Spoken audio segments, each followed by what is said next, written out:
This is Seed's podcast, bringing you tips, conversations, and information about applied behavior analysis. Welcome to an episode of Seed Podcast. I'm Alexa, and today we're going to unpack what is ABA with you. Today we have two very special guests with us. First we have Sien, and we also have Soo Leng with us to share what is ABA. Why don't we start with an introduction first? Sien, you want to go first? Sure. My name is Sien. I am the principal at SEED. I'm also a board certified behavior analyst with a background in special education. Thank you. Soo Leng?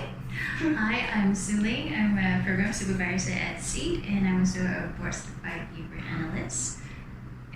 Yeah, and we've been working together, very closely, right? So let's jump right into the topic of today. What is ABA? So ABA is an abbreviation, right? What does it stand for? ABA stands for Applied Behavior Analysis. So ABA is a science, and it applies a behavioral and learning principle in improving quality of life.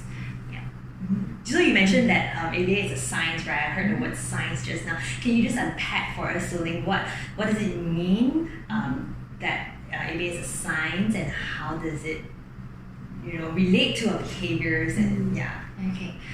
So science, like any other field of science, physics, biology, chemistry, so they are like how we gain knowledge and understand how the world around us works. So similarly for ABA, we use similar methodology in understanding how behavior works. So that's what it means when we say ABA is a science. So we use the principle of science to understand how behavior works. Yes. Nice. So we at SEED, we work in the field of autism and trying to improve the family's life that we serve. And in Malaysia, ABA is almost always associated with treatment for autism. So I just want to pose this question out to the both of you. Is that true? And if it is, why is it so? If it's not, why? It's not just happening. It's not something that's just happening in Malaysia. In fact, it is it's an international thing. And I probably will have to say this, that majority of the BCBAs, people who are using applied behavior analysis, majority of them are in the United States. Yeah.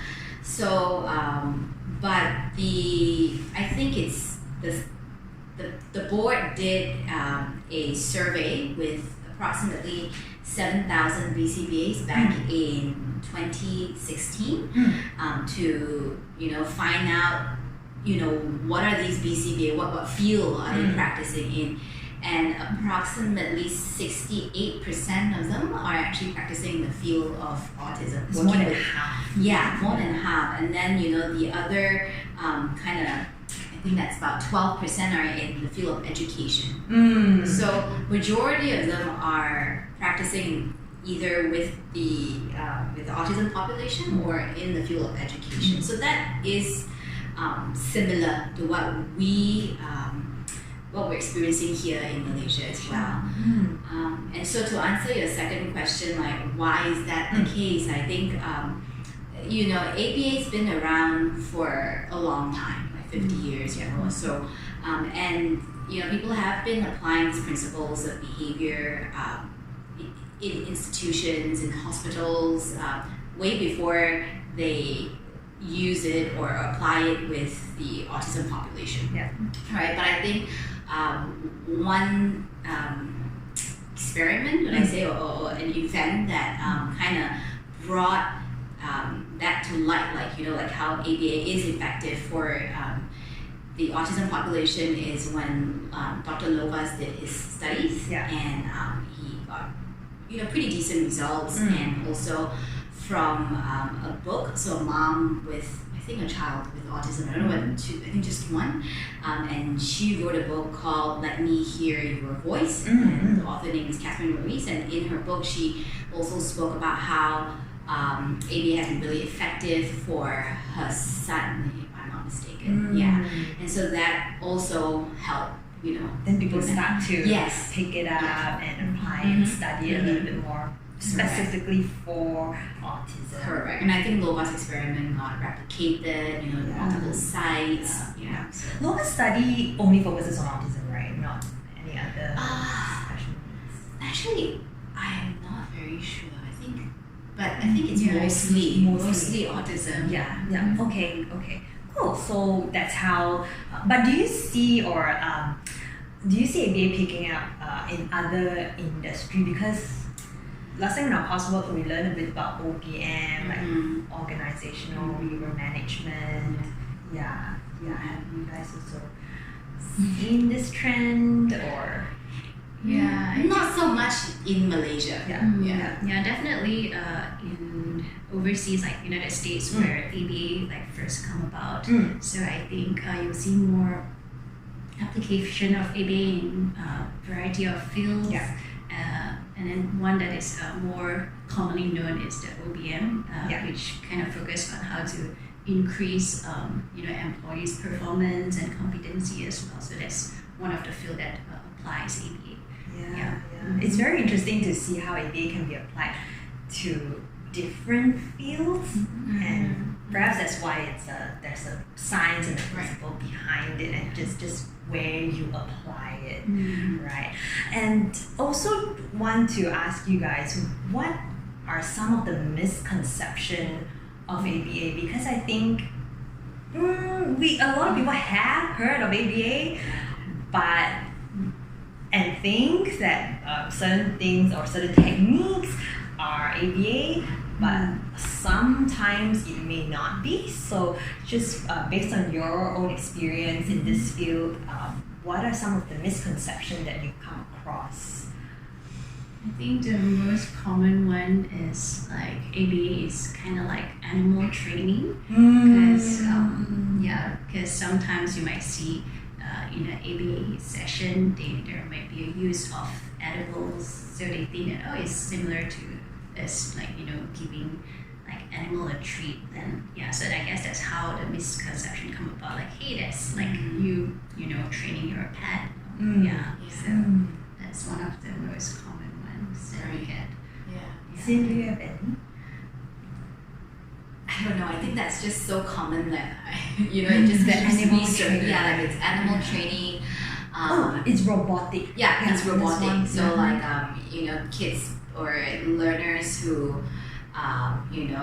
become really robotic, or they become very rigid with the way they respond, or very scripted. So that's also one of the common misconceptions. And it is just as I just thought about being robotic and very rigid, like training children to be responding a certain way, a certain sentence.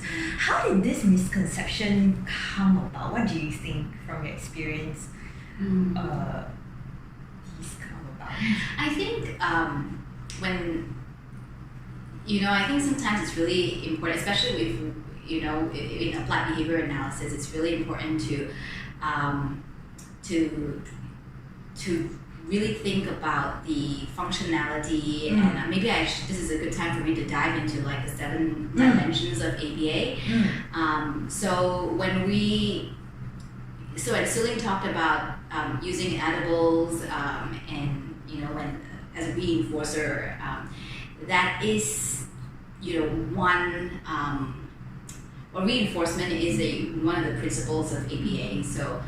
But by just doing that doesn't mean that that person is applying ABA in teaching, because that's not it, right? That's not it. Right. I mean, that's just one principle or a procedure or whatnot that is based on the behavioral principle.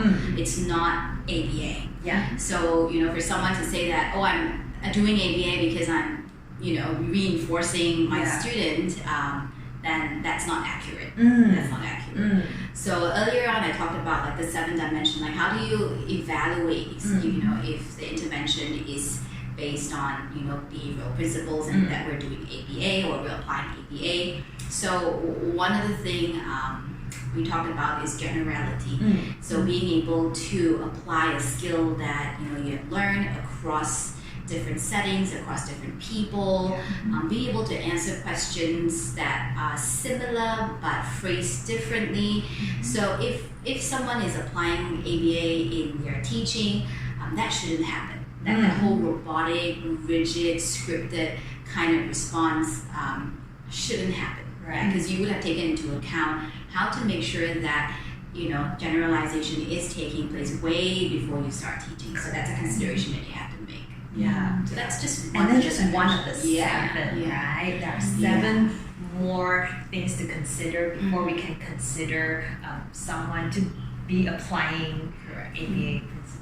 Correct. Yeah. And and the other one is, so the first one is generality, the other one is applied, and that's a huge one because that word apply is actually in ABA, applied behavior analysis. So, Soo Leng, just now I just want to bring it back to Soo Leng's example when she was talking about animal training. As one of the example of a misconception of ABA, and Sien, you were talking about being applied, right? That's one of the dimensions that we look out for. When people do animal training, you kind of give treats or reward to the animal that they are training. Is that ABA, and can we count that as applied? So it is considered applied because they use the principles of learning, right? Sien mentioned that the principles of reinforcement. So reinforcement is something that we provide to increase certain desirable behavior. So taking like animals like dog training as an example. So if it is applied to teach the dog like functional useful skills like toilet training, a new puppy. So then it will be considered applied. But let's say if it's used, like the reinforcer is used to teach like the dog to do tricks, like jumping through hoops or pretending to be dead. So those are not functional, like useful skills for a dog to have. It's probably for the owners or new pleasure. But it doesn't serve a purpose for the dog. So for those instances, then we wouldn't consider that as applied. From an ABA perspective. Right. And because it is really the whole goal of ABA is to improve the quality of life of the person or that what should I call animals in our interest, right? Not us who are training the thing, right? The person. What else is there? So we talk about generality, there is applied. What else do we look for when we evaluate an ABA service or an ABA, when we're applying ABA? What else should we look for? So we also have like advocacy. So in the things that we do, we want to ensure that the outcome that we want is due to the teaching, like the right teaching. So in order to ensure that whatever the procedures or treatment that we are working on, we need to take data, we need to have data collection, so to ensure that it's objective, it's not just pure like intuition. I think that the child is learning, like there's some improvement, but it is solely based on your personal opinion, and we know that these are all subjective and it can be biased. So we need to collect data to monitor progress, and that's how we can ensure that something is effective. Because you mentioned objectivity. That's science, right? Science should be objective, right? And whatever that we're trying to improve or trying to correct certain behaviors, the data should show that whatever we apply is working, and if it's not working, that shouldn't be in place anymore. Right? So just being really analytic. Analytic. Just making sure that it is your procedure that has direct, what would you say, direct influence over the change in behavior. And analytic is also a word. Analysis Correct. in applied Correct. behavior analysis. Correct. Yeah. And then the other word is behavior. Correct. So then that's also the other dimension, which Yeah. is behavioral, because we're in the business of improving behaviors and increasing behaviors and teaching new behaviors. So it has to be, whenever we talked about, a particular behavior, we have to say in a way that's observable and measurable. So it's not that we are discrediting any kind of emotion words like happy, sad, it's just that it's a lot more helpful to look at these emotions in terms of behavior. So when you say someone is happy, what is this person doing? Right. She's smiling, she's maybe clapping her hands, or if you say someone's upset, what is she doing? Is she crying? So we're just look at the behaviors and it's easier for measuring as well. Correct. And then it's objective also. Correct. Because everybody can see that smiling behavior, that crying behavior. Yeah. And the other one is conceptually systematic. I really like that one because that is really just reminding you to base all your procedures and everything back to the science. Right. Just making sure that it's not just tricks and tips and strategies and tactics, but being able to pull all those back and say that, well, this is working because we are applying this principle of behavior, this principle of learning.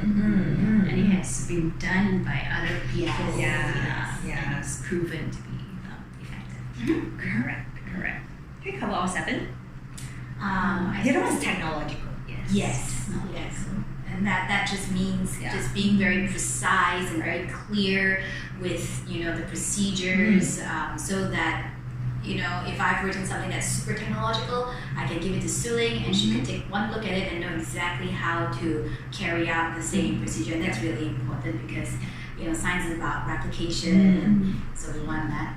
Because if you think about like chemistry, those kind of experiments, you need to be able to replicate and then say that this is working, right? Yeah, cool.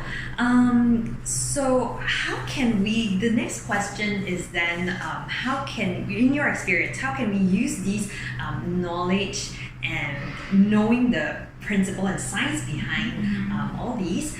How do we use these to I would say improve certain behaviors? So I think because it can be applied in various field or area of the world. So I'm not sure. I think personally for me, what I've encountered is ABA. One of the misconceptions is we just focus on behavior, focus on behavior management. We are just working solely on reducing this maladaptive behavior that might interfere with learning. So ABA can, because the goal is to improve quality of life, which includes teaching skills that the learner needs or have difficulty in learning. So we apply ABA in teaching various skills, commonly the core symptoms of autism, communication skills, socialization, play, self-help, and for kids who performs better academically, we might work on those skills as well. It can be used and applied to teach various a lot of different kinds of Mm-hmm. skills. Just as, is it correct to say then, just as long as all these skills we can find a way to objectively measure and have a behavior to look at, we can then use the principles to improve what we want to teach. Okay. Sien, do you have any examples on certain skills that you have? What is your, maybe I should just ask this, what is your favorite skills to work on? I mean, you have taught a lot of students. My favorite is always communication skills, because I think that is a really, really important behavior to work on. So I think, initially we may have a student who is not very vocal or have very limited speech. And maybe not just that, just not knowing how to approach or initiate interaction. So using behavioral principles like reinforcement and also behavior procedures that has behavioral principles embedded in them, like shaping, modeling, and obviously reinforcing and being able to work on that particular skill and eventually have them be able to communicate what they want without having to engage in all the other disruptive behaviors. So that it's a very important skill to teach. It's one of my favorite because when they do acquire those skills, it's all of a sudden they just I can now ask for whatever I want. Their lives improve because they can use communicative response to ask for what they want. Correct. Family members as well, because they understand. So I think when family members understand the child and the child knows that now I can just communicate, with the new skill that I've learned, it's just a better environment to be in. Right. Do you have any to share? I think it's fairly similar because I think communication is such a powerful skill to have, and it also kind of go hand in hand in reducing behavior if the we call it like the function or the reason why the child is engaging in behavior because of the lack of communication skills. And I think another skill that is equally important also is the social skills. So I think communication aside, I think it's the quality, like the social interaction, and that I think that's one of the core. It's just really hard to pinpoint one because everything is important depending on the kid that you're working with. But like toilet training, that's also equally important, and it just opened up a lot more doors for them. Once they're toilet trained, they can be in the community, they can go to daycare or play school, go visit, relatives, and just open up doors for more interaction with people. So. And that is why they are important skills too. It's hard to pick just one. Because when you think about communication, you're like, no, wait, toilet training. What about socialization too? So we have all these examples because at SEED we work with a lot of students with autism and with special needs. So it's very naturally that all the examples that we gave are all important skills that they have to work on and we have to teach them. But what about applying ABA, or in your experience, do you have any examples that you have used some of these principal behaviors to increase a certain behavior? Like Sien, you have a daughter. I have two daughters. One 4-year-old and one's almost turning 1. I think when you're in this field, naturally you just just do because it's just natural for you to apply the science. And one thing that I do very often and in behavior analysis is called the Premack Principle. Basically, it's don't let the term scare you. It's just doing something that asking a learner or an individual to do something that they probably don't find very interesting, or are not very eager to do it, and then followed by an activity that they want to do. So, like for example, if my daughter, if she wants to watch TV, but she doesn't want to have a dinner, so we'll just say, have a dinner first. Once you're done, then you can watch TV. So that is actually one of the principles. But so those are some of the things, or like what else? Thinking. I have tried using token systems. So for those who are in this field, you probably are very familiar, or like layman people call it like a star chart. You can buy it from popular bookstore, whatever. And so using that, and that's just the principle of reinforcement, and encouraging her to sit down and finish her meal instead of like eating and then running away and coming back again. And motivation, so utilizing motivation to get her to want to do things. And that's very different from like bribing. So this is more of embedding like interesting activities throughout the day, or when you're trying to teach her something new, use something that she's interested in. So, we probably... And she responds to these, right? Well, not all the time. And I think that's why we have to be analytic. That's why we have to be observant and just go like, what is it about my procedure that's not working? Why is she not responding? And then make those changes. It's not like once I got it figured out, then we'll just do that and we'll just keep doing the same thing until we see results. That's not ABA. So what we want to do is always evaluate and look at, is it working? It's really saying, being analytic and making sure that what we're doing is effective. So it's not always the case, but I think that's the beauty of ABA is that you're constantly just evaluating and assessing to see whether what you're doing is right, because the learner is never wrong, right? The rat is the rat is always right. So if you're not doing what you want to do, you have to look at ourselves, the teachers, and see what is it that we're doing that's not working. So do you have any examples? Well, I do not have kids. You have like your nieces and nephews. I've done. Or even like your husband. Have you ever? Well, I'm not sure if I should be sharing this.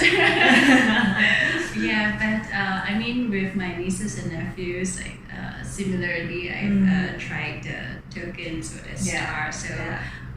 And they understand the principles of Premack as well. Like first you need to do this first, and then we'll have a treat later or have a movie. So those seems to work with even typical kids as well. And I think, sorry to stop you there, these like the Premack Principle or it's also called Grandma's Law. Right? So these are actually based on principle of behaviors, right? And parents, teachers use it everywhere, almost every day. But the beauty of having this knowledge is that you then have a term to it. You then now understand that why are they more willing, to do something?